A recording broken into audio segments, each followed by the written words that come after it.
Bien, hermanos, vamos a compartir la palabra de Dios. Vamos a ir a Primera Tesalonicenses, capítulo 5, y le voy a pedir a Claudio si él puede leer Primera Tesalonicenses, capítulo 5, versículos 1 al 11. Vos que tenés linda voz, Claudio, lee despacito para que podamos entender. Primera Tesalonicenses 5, del 1 al 11. Cuando lo tenga, lo lees. Bueno, Primera de Tesalonicenses 5, 1, dice, pero acerca de los tiempos y de las ocasiones, no tenéis necesidad, hermanos, de que yo os escriba, porque vosotros sabéis perfectamente que el día del Señor vendrá así como ladrón en la noche, que cuando digan paz y seguridad, entonces vendrá sobre ellos destrucción repentina, como los dolores a la mujer encinta, y no escaparán. Mas vosotros, hermanos, no estáis en tinieblas, para que aquel día os sorprenda como ladrón, porque todos vosotros sois hijos de luz e hijas del día. No somos de la noche ni de las tinieblas. Por tanto, no durmamos como los demás, sino velemos y seamos sobrios, pues los que duermen, de noche duermen, y los que se embriagan, de noche se embriagan. Pero nosotros, que somos del día, seamos sobrios, habiéndonos vestido con la coraza de fe y de amor, y con la esperanza de salvación como yelmo, porque no nos ha puesto Dios para ira, sino para alcanzar salvación por medio de nuestro Señor Jesucristo, quien murió por nosotros para que ya sea que velemos o que durmamos, vivamos juntamente con Él. Por lo cual, animaos unos a otros y edificaos unos a otros, así como lo hacéis. Muchas gracias, Claudio. Bueno, este pasaje habla de la venida del Señor y como creyentes todos estamos, o debiéramos por lo menos, estar pendientes y atentos de que el día del Señor vendrá. Hay una palabra, un pasaje, un versículo que leyó Claudio, que es el versículo 2. Y el versículo 2 dice, porque vosotros sabéis perfectamente que el día del Señor vendrá así como ladrón en la noche. Ahora, no sé si tenemos conciencia de lo que significa saber perfectamente que el Señor está llegando. Para eso debemos recordar qué es lo que sabemos y si realmente lo sabemos. Por eso vamos a hacer un repaso en la historia humana, porque todas estas cosas tienen que ver con la raza entera. Y es importante saber lo que Dios hizo a la raza entera, para que apoyados en lo que Dios hizo, saber que lo que Dios propone en este pasaje lo va a hacer. Primero recordemos nuestros primeros padres, Adán y Eva, allí en el huerto de Edén, cuando Dios los crea, y luego ellos se rebelan contra Dios. Y desde allí la revelación del hombre ha sido constante y ha ido en forma creciente. Y si Dios no hubiese puesto freno a la maldad del hombre, al pecado del hombre, la maldad no se podría soportar. Ningún ser humano podría soportar el peso del mal sobre el ser, porque Dios puso freno a ese avance del mal. Vamos a recordar, hermanos, vamos allí, empezando desde el huerto en adelante, lo que pasó a nivel mundial. Por ejemplo, Romanos capítulo 5, versículo 12. Romanos 5, 12. Allí encontramos un pasaje muy significativo para toda la raza humana, donde se gestó el pecado y donde trajo las consecuencias que vos y yo tenemos que estar orando, porque se nos están muriendo aquellas personas a las cuales amamos y con las cuales tenemos contacto. Dice Romanos 5:12, por tanto, como el pecado entró en el mundo por un hombre y por el pecado la muerte, así la muerte pasó a todos los hombres por cuanto todos pecaron. Aquí es cuando inicia la separación entre Dios y el hombre y trajo como consecuencia la muerte, una afectación mundial, una afectación global.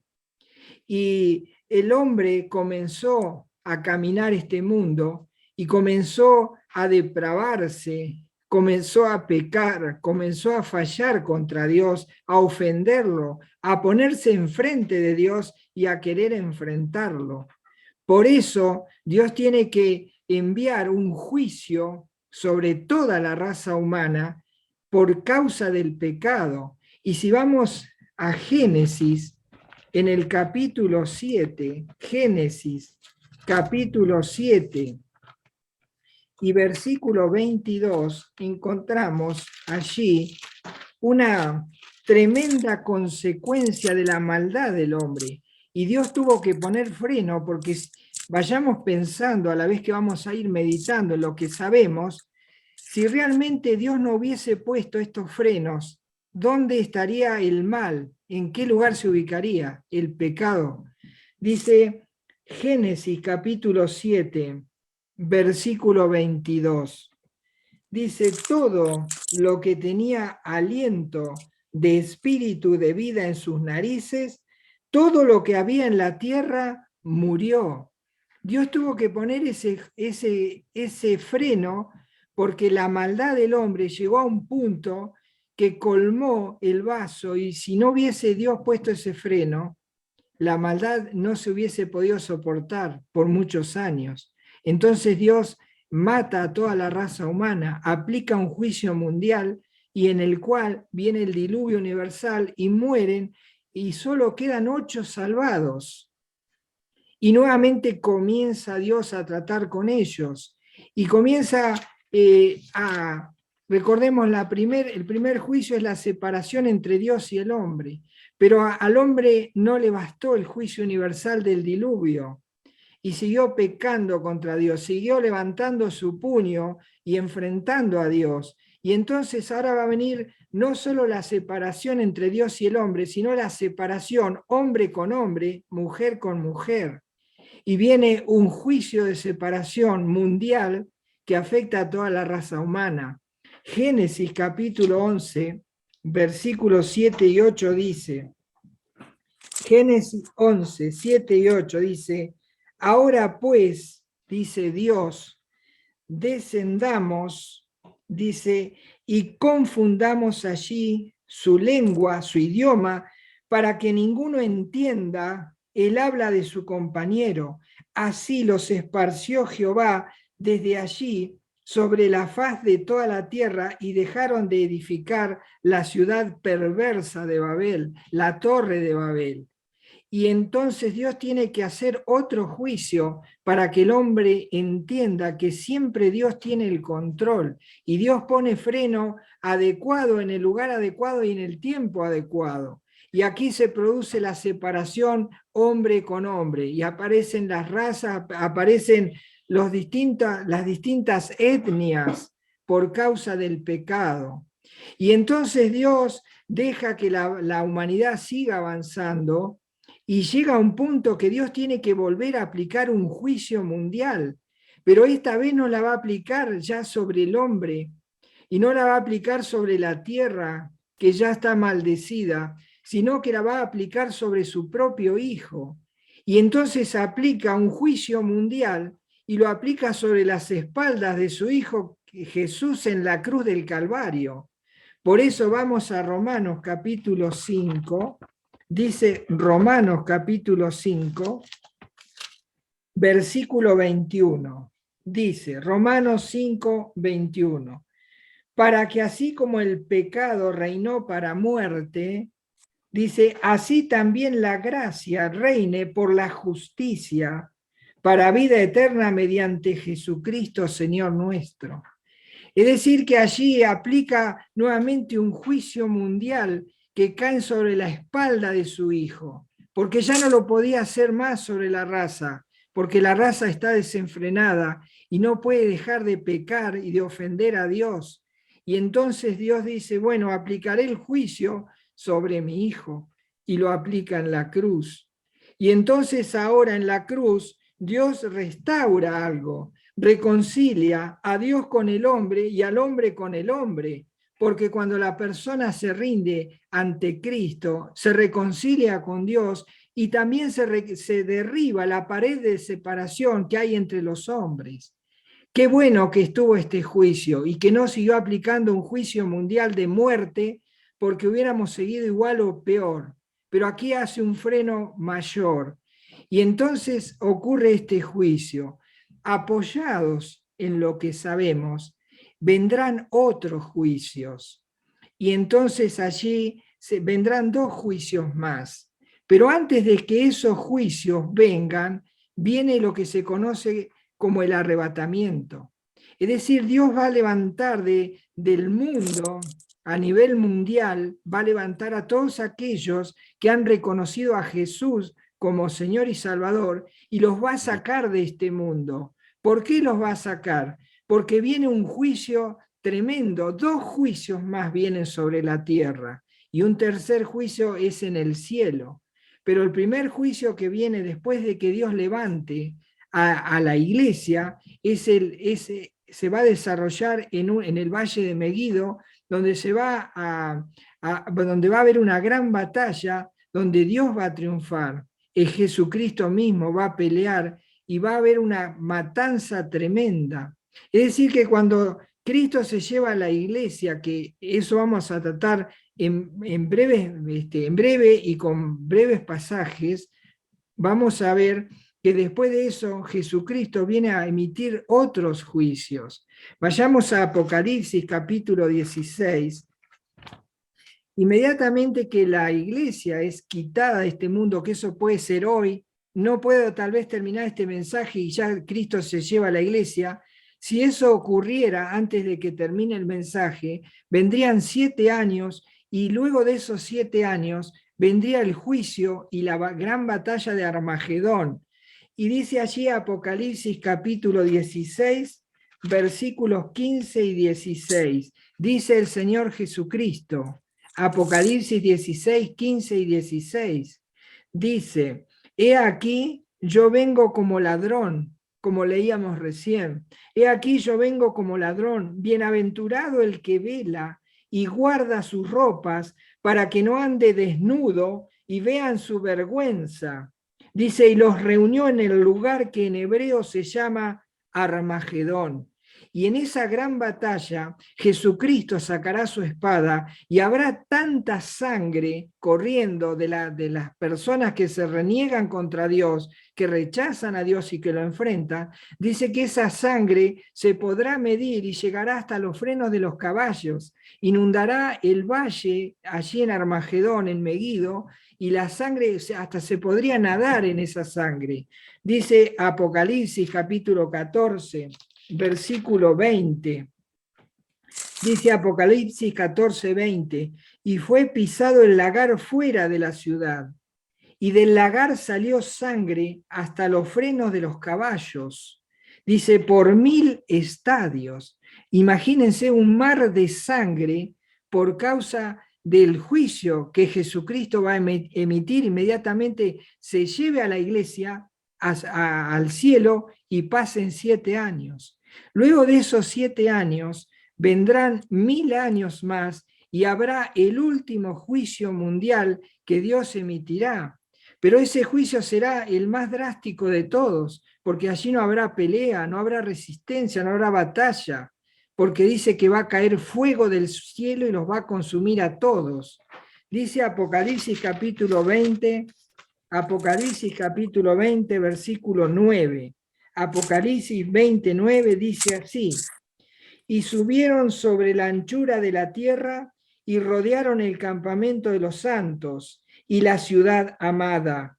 Y de Dios descendió fuego del cielo y los consumió. Ni siquiera pelea con ellos, directamente los va a consumir. Ese es el último juicio mundial que se va a desarrollar en la tierra. Es decir, que ahora quedan 3 cosas. que Dios quite a su pueblo, a la iglesia de este mundo, que venga el Armagedón, y luego de 1000 años viene el fuego del cielo y va a quemar a toda la raza humana. Y entonces ya no habrá más, no habrá más esperanza. Y ahora sí, vamos a Apocalipsis, a Tesalonicenses, que habíamos dejado, porque dice, y sabemos perfectamente esto que yo te acabo de contar, que lo hice en forma breve, pero debieras de conocerlo, porque hay personas que van a pasar por estos tremendos juicios, y nosotros no debemos estar dormidos. Hay algo allí entonces que leíamos, sabemos. ¿Qué cosas sabemos? Vamos a 1 Tesalonicenses, capítulo 5, dice versículo 2, dice, porque vosotros sabéis perfectamente que el día del Señor vendrá. ¿Y cómo va a venir? Va a venir como ladrón. Es decir, que no es un ladrón, sino que va a venir en la forma de un ladrón. Va a venir cuando vos estés desprevenido, porque el ladrón entra a la casa cuando las personas o están desprevenidas. Ese es el momento de entrar, pero sabe seguro que el Señor vendrá y que vendrá como ladrón. ¿Y cuándo? No lo sabemos. Y hay otra cosa que va a pasar, que también puede ser inminente y podría pasar esta noche. ¿Sabés cuál es? Es tu muerte y mi muerte. Es la separación del alma y el espíritu del cuerpo. Eso haría que si yo soy creyente, me iría antes del arrebatamiento con Jesucristo. Y como decía Pablo, yo sé que estar presente en el Señor es muchísimo mejor que quedarme aquí. Entonces nosotros tenemos que pensar dos cosas. Que si Dios realizó todos estos juicios mundiales donde hubo tantas muertes, y si Dios dice quedan 2 juicios más, pero antes de eso queda el arrebatamiento, me llevo a la iglesia. Si no sos parte de la iglesia porque no rendiste tu vida a Jesucristo, hay algo que es inminente y que también viene como ladrón en la noche, y es la muerte. Es esta muerte que estamos sintiendo, ese olor nauseabundo con todo lo que está aconteciendo en el mundo. Y a pesar de eso, el mundo incrédulo, perverso y rebelde contra Dios sigue dándole las espaldas a Dios. Y por más vacunas que inventen, por más cosas que quieran inventar, la muerte está a la puerta de todos. Y un día te sorprenderá. Tal vez te acuestes a dormir y no te levantes al otro día. O tal vez vayas corriendo y te agarra un infarto y la muerte va a llegar de alguna manera. Entonces, o sea, que muramos o que venga Cristo y nos lleve a su presencia, eso es inminente. Y no tiene que cumplirse nada para eso. ¿Sabes una cosa? Cuando los apóstoles o la iglesia primitiva escribió estas cosas era en el año 50 de nuestra era. Han pasado prácticamente 2000 años, un poco menos tal vez, pero ya se olía la llegada de Jesucristo. Y aunque algunos lo tengan por tardanza, Jesucristo está llegando y podría llegar esta noche. Y si no llega, la muerte llegará. El Señor lo prometió y lo hará y se cumplirá. Por lo tanto, frente a estos hechos, ¿qué nos queda por hacer? ¿Vamos a seguir dormidos? ¿Vamos a seguir esperando a ver si tengo la posibilidad de hacer un clic para reunirme o ver a un hermano en la reunión? Voy a estar merodeando todavía para ver si voy o no voy a la reunión. Hay olor a muerte en el mundo y hay olor a arrebatamiento. Y estos dos hechos nos llevan a pensar que Cristo nos dijo, le dijo a sus discípulos, Mateo 24 dice, Mateo 24,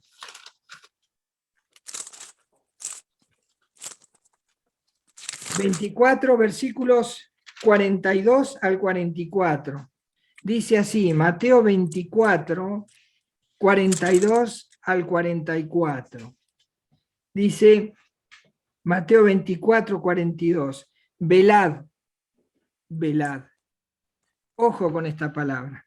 Velad. Dice, velad pues porque no sabéis a qué hora ha de venir vuestro Señor. Pero sabed esto, que si el padre de familia supiera a qué hora el ladrón habría de venir, ¿qué haría? Velaría y no dejaría minar su casa.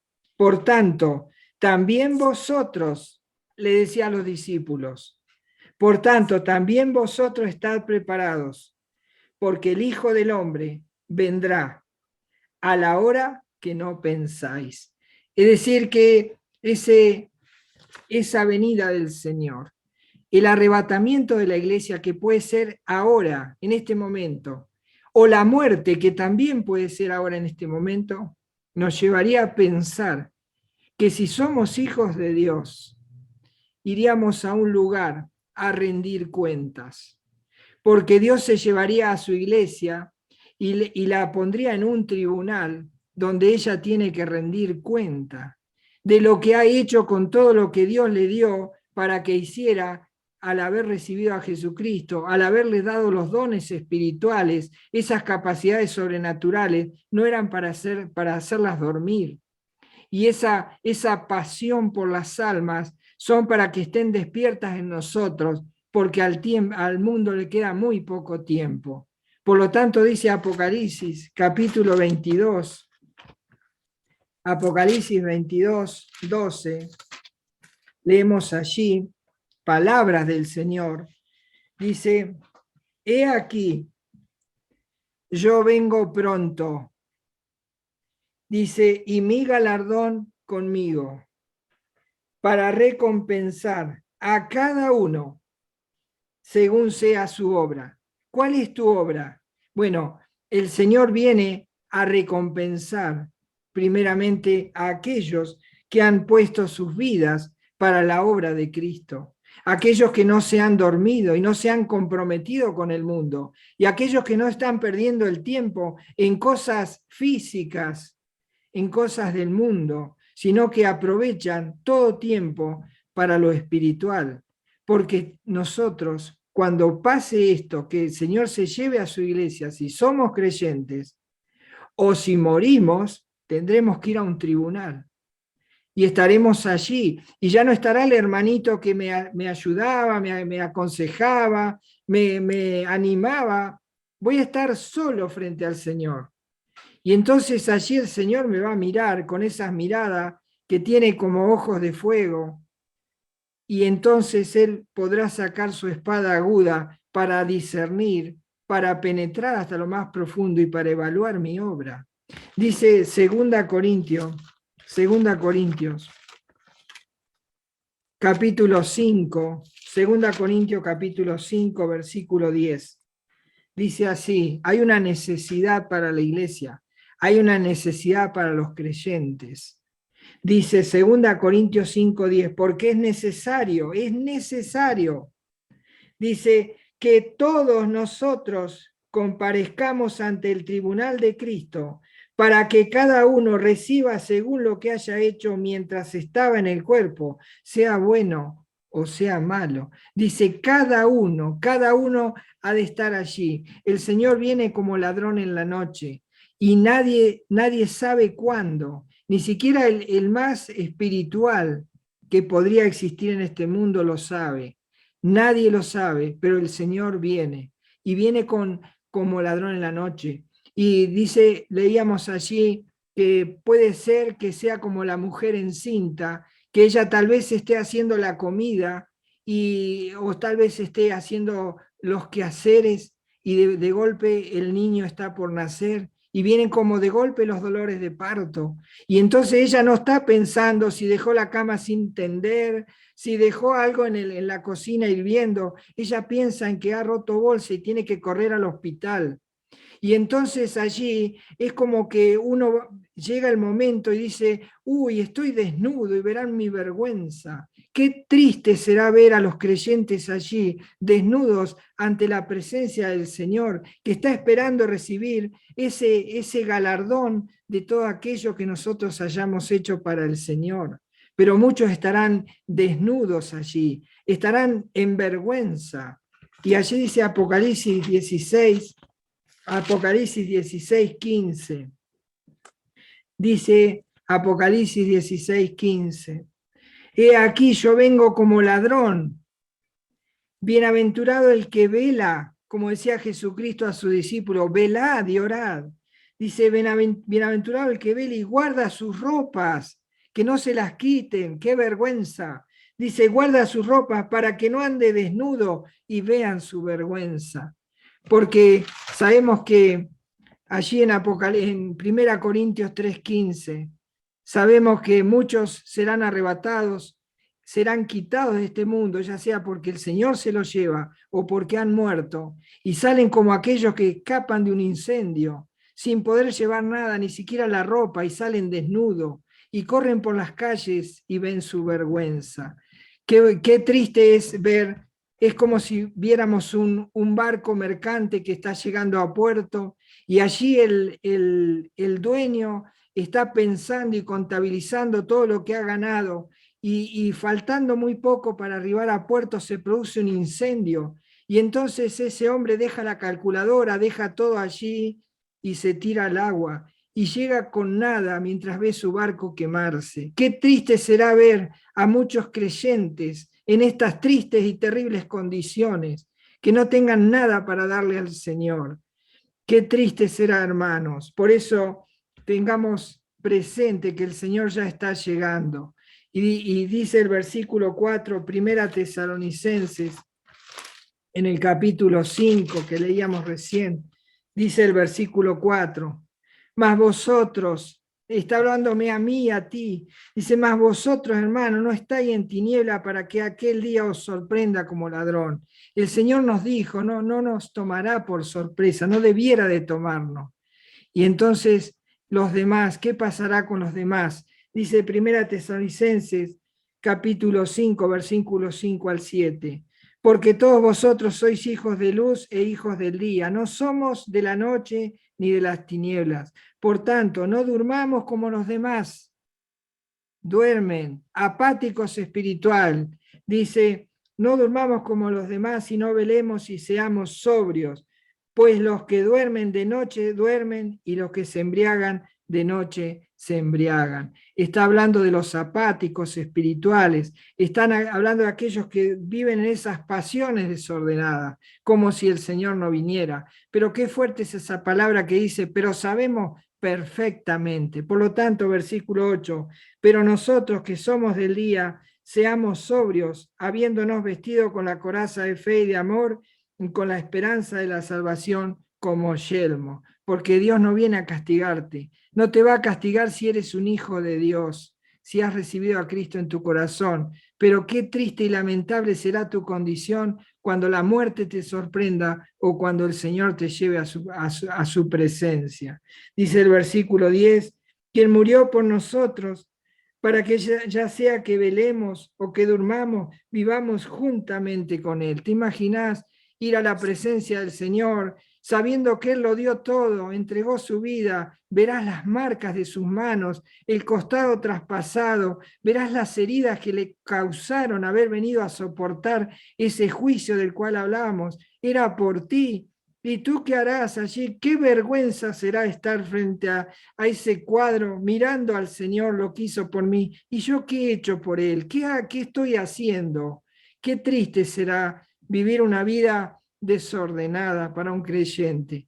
Hermanos, debemos contagiarnos unos a otros, animarnos y edificarnos. Por eso está allí el versículo 11. Dice, por lo cual, animaos unos a otros. Animaos unos a otros y edificaos unos a otros, así como lo hacéis.